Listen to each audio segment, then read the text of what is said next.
مرحبا أصدقائي. اليوم سأصطحبكم في رحلة عبر الزمن لنستكشف معا قصة غامضة ومثيرة، قصة العمارات المسكونة في سطاوالي.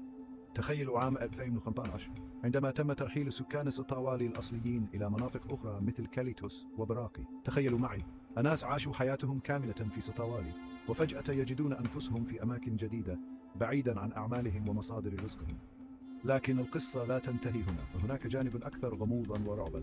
ففي سطاوالي بقيت عمارات فارغة عرفت بين الناس بأنها مسكونة، نعم مسكونة بالجن. تخيلوا معي هذه العمارات الشاسعة تقف وحيدة ومنعزلة بعيدة عن البشر، لكنها ليست خالية من كائنات أخرى.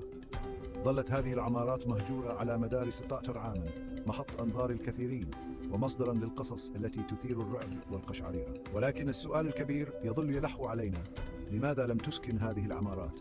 لماذا بقيت فارغة كل هذا الوقت؟ الجواب يكمن في قصة يعرفها القليلون.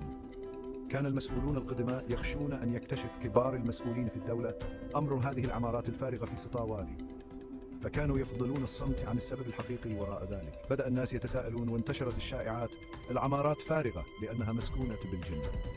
تخيلوا أنفسكم جيرانا لمكان يشاع أنه مسكون، أصوات غريبة في الليل، أشياء تتحرك من تلقاء نفسها، وقصص مخيفة تتناقل عن هذا المكان الغامض. ولكن ماذا لو لم تكن هذه القصص مجرد خرافات؟ ماذا لو كانت هناك حقيقة مخفية؟ واليوم بعد سنوات من هذه الأحداث تبقى عمارات سطاوالي رمزا للغموض والخوف. هل هي حقا مسكونة؟ أم أن هناك أسبابا أخرى؟ هذه الأسئلة لا تزال بلا إجابات، والقصص تنتشر دون توقف. ولكن مهما كانت الحقيقة، فإن العمارات المسكونة في سطاوالي ستظل جزءا من تاريخنا، تذكرنا بالأحداث التي مرت وبالغموض الذي يحيط بهذا المكان. أتمنى أن تكونوا قد استمتعتم بهذه الرحلة الغامضة. إذا أعجبكم الفيديو فلا تنسوا الضغط على زر الإعجاب والاشتراك لمشاهدة المزيد من القصص المثيرة.